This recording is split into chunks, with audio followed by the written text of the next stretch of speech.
You don't attract poverty because of bad luck. You cultivate it quietly, through habits that seem small and go unquestioned because they happen behind closed doors. Your bedroom, which should be a place of rest and clarity, sometimes turns into a storage room for exhaustion. Things without a place, loose ends unresolved, signs of neglect you repeat every night without realizing it. And then you wonder why you lack energy, why money feels heavy, why everything feels like an uphill climb. The Stoics didn't talk about magic, they talked about inner order. Marcus Aurelius said it plainly, your life takes the shape of your thoughts, and your space takes the shape of your character. If every day you sleep surrounded by neglect, you train your mind to tolerate scarcity as normal. Today we're going to look at 9 things you should remove from your bedroom, and I'll warn you of something. The last point is the most uncomfortable, but also the most freeing. If this is your first time here, I'm Gabriel, and today we're going to organize your bedroom to organize your mind and your practical destiny. Let's begin. 1. Accumulated clutter. Have you noticed how, when you walk into a room packed with piled-up things, your chest tightens even if you can't explain why? It's not that you're sensitive. It's that your mind reads disorder as a slow threat. Too many things without a place, too many pending decisions, too many signs that nothing is under control. Accumulated clutter is like having the kitchen table covered in dirty dishes and telling yourself later. Only here, later becomes a lifestyle. Every object out of place steals a second of your attention, and those seconds added up turn into exhaustion. You don't notice it, but you spend energy dodging, moving, circling, stacking, and life, when it sees you like that, doesn't give you more. It drains you. There's a very convenient belief that keeps this going. It's fine, it's my space. I know where everything is. Of course you do, just like someone living with a leaking roof learns where to place the bucket. The problem isn't whether you can find it. The problem is what you're willing to accept. Clutter isn't a fact, it's a concession, and every concession trains you to tolerate more concessions. Internally, the cost is more serious than it seems. Clutter teaches you to live with the incomplete. It keeps you in a constant sense of pending. You sleep, yes, but you don't fully rest, because a part of you stays on guard. This should be better. This should be clean. This should be organized. And when you live like that, your mind never sits down. The Stoics were brutally simple about this. Put in order what depends on you and stop pretending that what you see doesn't affect you. Marcus Aurelius reminded himself that the soul is dyed by the color of its thoughts, and your bedroom is a factory of silent thoughts. If what you see is chaos, your mind grows used to chaos. If what you see is clarity, your mind learns clarity. I'm not asking you to become obsessive. I'm asking you to reclaim authority, to look at that pile of things and recognize what it is. A debt to yourself. Not a financial debt, a debt of dignity. Your space doesn't have to be luxurious, but it does have to be clean and clear because your mind needs a solid foundation. When you start removing what's unnecessary, not only does the floor open up, your chest opens too. And in that opening, something appears that's worth more than any decoration. The feeling that you're in charge of your life, even if it's just in one room. Order isn't decoration, it's respect. 2. Visible dirty laundry. There's a symptom many people normalize that reveals more than it seems. That chair that's no longer a chair, but an altar of clothes. Or that corner where a silent mountain forms, one you see every day and still choose not to see. Sound familiar? If it does, it's not about clothes, it's about daily surrender. In everyday life, it shows up with small excuses. I'm tired. I'll wash tomorrow. It's just one pair of pants. No one goes into my room. And so, without drama, you build a landscape of neglect. Not because you lack the ability, but because you lack standards. Visible dirty laundry is a way of telling yourself, you can live with what's pending, you can get used to what's unpleasant, you can lower the bar without consequences. That's a lie. What you don't want to admit is this. That pile isn't there because you lack time. It's there because you've gotten used to overlooking yourself. And that spills into everything. If you allow yourself to sleep with a daily sign of neglect in front of your eyes, you also allow yourself to eat worse, postpone important calls, leave paperwork unresolved, tolerate conversations you shouldn't be tolerating anymore. The internal mechanism is usually simple. When you're emotionally overloaded, your mind looks for quick relief, and quick relief is not doing it. Laziness, many times, isn't laziness. It's exhaustion. But exhaustion isn't cured by letting your environment rot. It's cured by regaining control in the small things, because the small things are what sustain the big ones. Here's where the Stoic shift comes in clearly. You don't always control how you feel, but you do control your stance toward what you feel. Epictetus insisted on distinguishing what depends on you from what doesn't, and that laundry does depend on you. Not because you're a machine, but because you're an adult, and an adult doesn't negotiate with their own dignity. Ask yourself a simple question without poetry. If your bedroom were someone else's mind, would you trust that person? Would you say, they know how to handle their life? Visible dirty laundry is a language, and your mind listens to that language even when you pretend it doesn't. You don't need to turn your life into a barracks.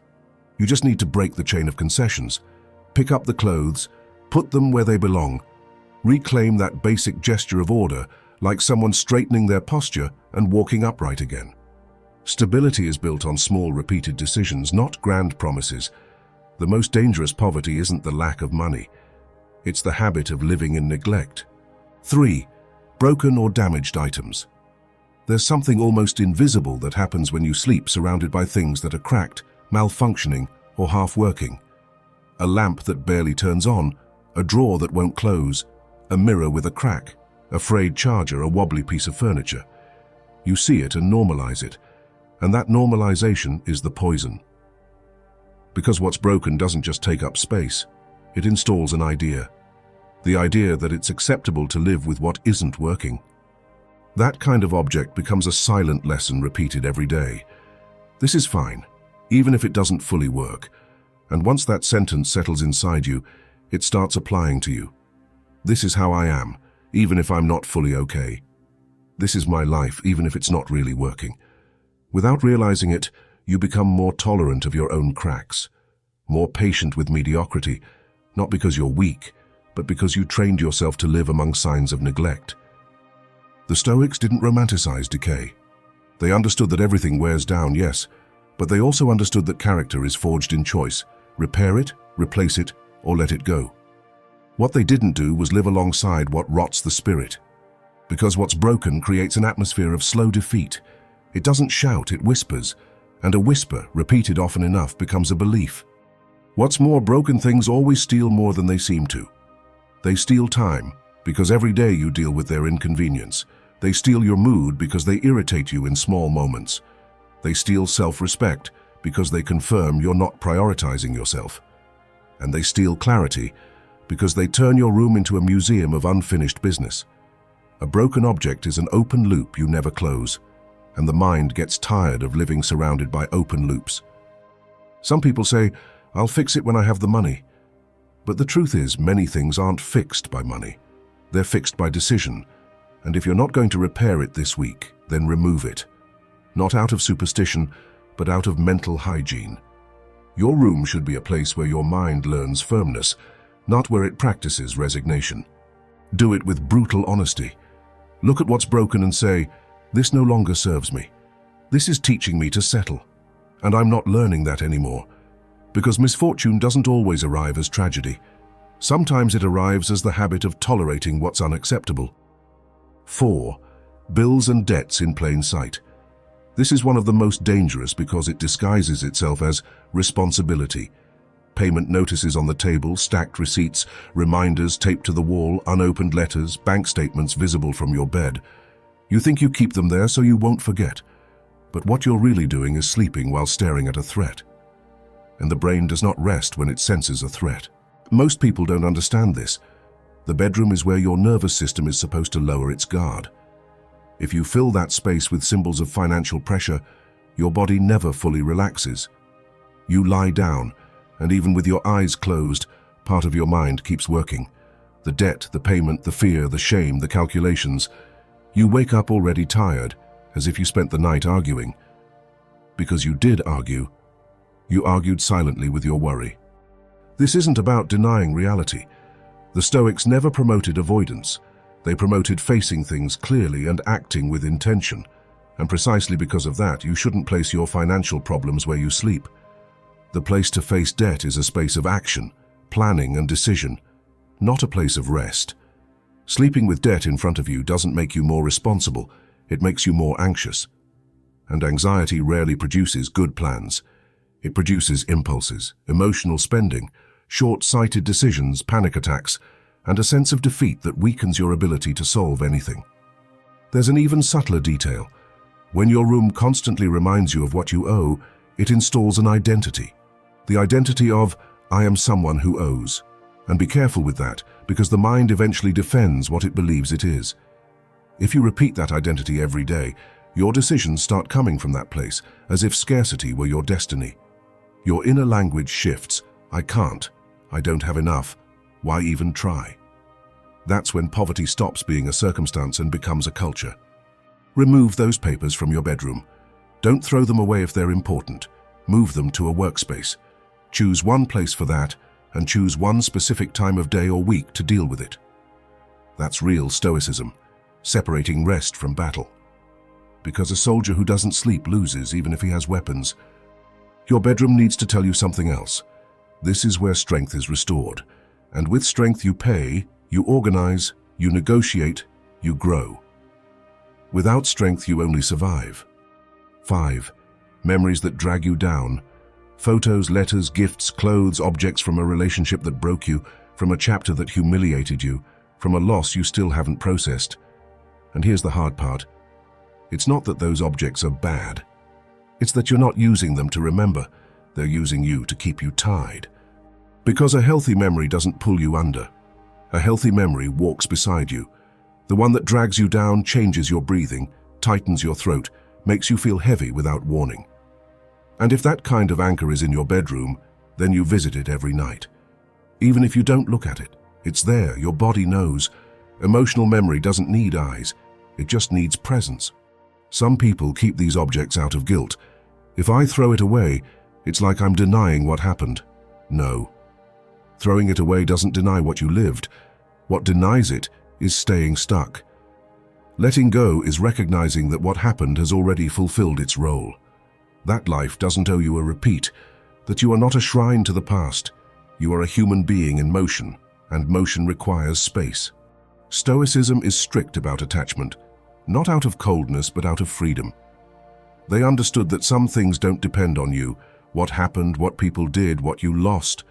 But what does depend on you is what you choose to feed. And when you keep memories that drag you down, what you're feeding isn't remembrance, it's a wound. You're leaving a door open so pain can come in every night and demand attention.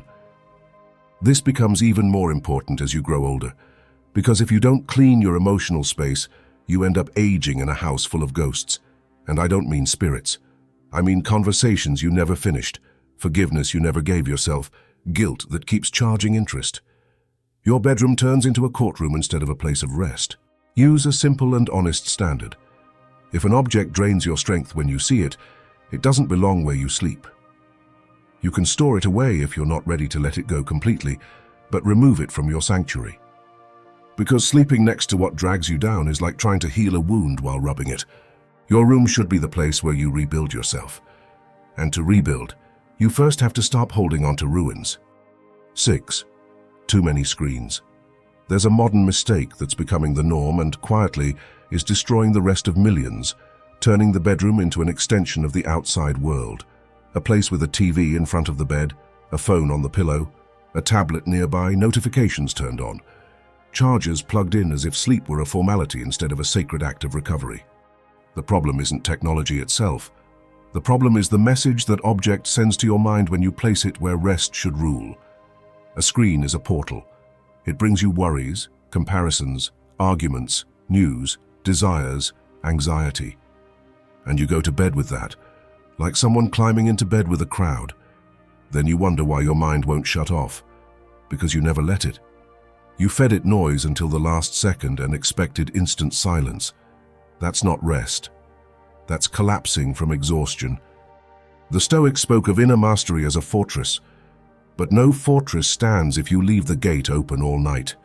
Screens in the bedroom are an open gate for the outside world to invade your interior, and they don't just invade your sleep, they invade your dignity. Because they train you in a dangerous habit, seeking stimulation every time you feel emptiness. You become unable to be with yourself without distraction, and when you can't be with yourself, your life becomes dependent on the external. There's also a subtler poverty than financial poverty, the poverty of attention. Screens steal your attention, and attention is capital. With attention you build, learn, plan, correct, grow. Without it, everything becomes shallow, and a shallow mind is easy to manipulate, easy to scare, easy to drag around by impulses. That eventually costs you money, relationships, opportunities, and peace. If you want a practical rule, here it is. The bedroom is not a movie theater, not an office, not a war room. It's a temple of recovery. If you need an alarm, use a simple one or keep your phone out of reach, away from the bed. If you need to read, use a book. If you need music, keep it free of glowing screens and notifications. This isn't moralism, it's strategy. Whoever protects their sleep protects their judgment. And judgment is the foundation of any prosperity. Without judgment, life drags you around. With judgment, life begins to take shape. 7. Persistent bad odors. This seems small until you truly understand it. The smell of a space is its breath. And if your bedroom smells like confinement, dampness, old sweat, food, trash, or piled-up laundry, then you're sleeping inside a biological warning signal. Your body detects it even when you've grown used to it. You adapt. Your nervous system does not. The human mind is strange. It can normalize almost anything if it's repeated enough. But normalizing doesn't mean it doesn't affect you. It means you stop noticing the blow. It's like living with constant noise. At first it bothers you, then you don't hear it anymore. But you still end up tired, irritable, sleeping lightly. Odors work the same way. A bedroom with a bad smell drains you little by little because it tells your body, there's decay here, there's danger here, don't fully relax. There's also a symbolic weight to this. A room that smells bad is a room that isn't being cared for, and when you don't take care of your base, you begin to lose respect for yourself. Poverty doesn't always arrive as lack of money. Sometimes it arrives as a loss of standards. A person who gets used to the unpleasant ends up accepting other unpleasant things, mediocre friendships, destructive habits, repeated excuses, a life without direction. Because your inner standard is shaped by your environment. The Stoics spoke of inner cleanliness, but they understood something simple. The inner and the outer are in conversation. If you live in a place that smells of neglect, it's harder to maintain a steady spirit. Not impossible, but harder. Why make it harder? True discipline isn't tolerating what's dirty, it's removing what makes things dirty. There's no mystery here. Air out the room every day. Wash your sheets regularly. Don't eat in bed. Take out the trash daily. Check for moisture. Clean the corners. And if something is causing odor and can't be fixed immediately, move it, remove it, change the routine. Because smell is an emotional anchor, a scent can keep you in a defeated mental state without you realizing it. Your bedroom should smell like clarity, fresh air, order, real rest. Because real rest isn't just closing your eyes. It's giving your body a place where it can finally lower its guard. 8. Borrowed items you haven't returned. This seems irrelevant until you look at it honestly. A book someone lent you months ago, a neighbor's tool, a relative's piece of clothing. Something small that just stayed there. And you keep sleeping with it in your room as if it carries no weight. But it does. It carries the weight of a moral debt, however small, and your mind knows it. The most draining debts aren't always financial. They're the ones that linger in the air like an unfinished commitment. Because every borrowed object you don't return is a pending conversation, an act of postponement, an internal signal that you're not closing loops. And closing loops is a form of order. Moral disorder looks a lot like physical disorder. At first it's tolerable, then it accumulates, and eventually starts draining your energy. There's something deeper as well. An unreturned borrowed item creates a sense of, this isn't mine, inside your refuge. Your bedroom should be your territory of recovery, not a storage space for other people's unfinished business. And as symbolic as it sounds, symbols shape behavior more than we admit. If you get used to keeping what isn't yours, even without bad intentions, you train a subtle erosion of character, the habit of postponing what's right. The Stoics were relentless about integrity, not as a moral pose, but as freedom. Integrity removes mental weight. It leaves you clean inside. Because when you do what's right, you don't need to justify yourself, hide or avoid. You can look straight ahead. And being able to look straight ahead is a form of wealth. Return what isn't yours. If you can't return it, replace it or communicate clearly, not to look good but to be whole again. Some people live fragmented by small things, an unpaid favor, a kept object, a half-kept promise. Then they're surprised by their anxiety. Anxiety many times is the sum of small inconsistencies. Remove from your bedroom anything that represents a moral debt. Not because of bad energy, but because the mind needs to feel that its home is at peace. And peace doesn't come from accumulating unfinished business. It comes from closing it. 9. Things you don't use and won't let go of. This is the most revealing one because it's not about dirt, noise, or a simple habit. It's about identity. When your bedroom fills up with things you haven't used in months or years, it becomes an archive of old versions of yourself.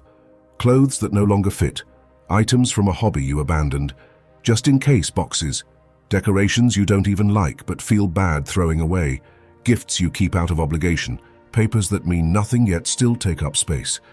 None of that is innocent. It's a silent pact with indecision. What you don't release ends up owning you, not through magic but through psychology. Keeping something useless requires you to justify it, even silently. I'll use it someday. It cost money. Someone gave it to me. It's not that bad. And while you repeat that, you train your mind to carry dead weight. A mind that carries dead weight, when a real opportunity arrives, is already tired, already full, already without space. Just in case is one of the most common poisons. It sounds prudent, but often it's fear in disguise. Fear of needing, fear of losing, fear of being wrong, fear of letting go. And when fear governs, it always impoverishes. It impoverishes your clarity, your decisions, your energy. Because living surrounded by things you don't use is living surrounded by reminders that you don't trust yourself to handle the future. It's like telling yourself, I don't believe in me, so I'll keep anything to feel safe. The Stoics had an idea that cuts like a blade. You don't need much to live well, but you do need to be master of yourself. And being master of yourself means being able to say, not anymore, without collapsing. Detachment isn't contempt, it's sovereignty. It's looking at an object and firmly choosing, this adds value or this gets in the way. Because if it gets in the way, it's not neutral. It steals physical space, and with physical space, it steals mental space. And here comes the hardest part. Many people keep useless things because they're afraid to face a truth. That stage is over. That version of themselves isn't coming back. That dream no longer matters. That relationship no longer exists. That they're getting older. That time has passed. So they turn the bedroom into a warehouse to avoid accepting the present. But the present isn't negotiable. You either inhabit it or it crushes you. Throw away, donate, give away, recycle. Use a simple rule.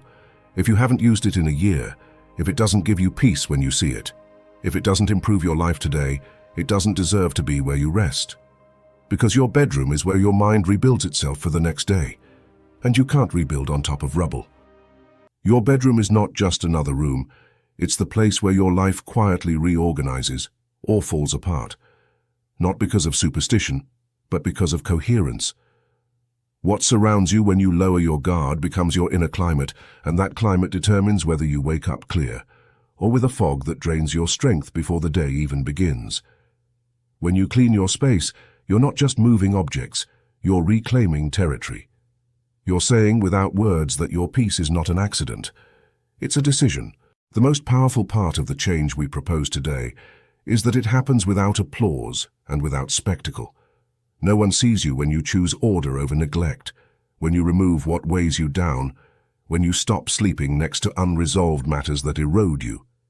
But you notice it in how you breathe, in how you get up, in the calm that appears when your environment stops pushing you toward distraction. It's not magic, it's inner posture. And over time, that posture becomes character. Now the hard part isn't understanding this, the hard part is owning it, because it's always tempting to blame bad luck, the past, lack of time, a hard life. But there's a truth you can't avoid. What you tolerate in your refuge eventually becomes what you tolerate in your destiny. What are you allowing today that quietly strips you of dignity? You don't have to change everything at once, but you do have to stop lying to yourself. The one who doesn't govern their environment ends up obeying their chaos. And if you're thinking this sounds too simple, Remember something. Stoic practice isn't built on grand speeches.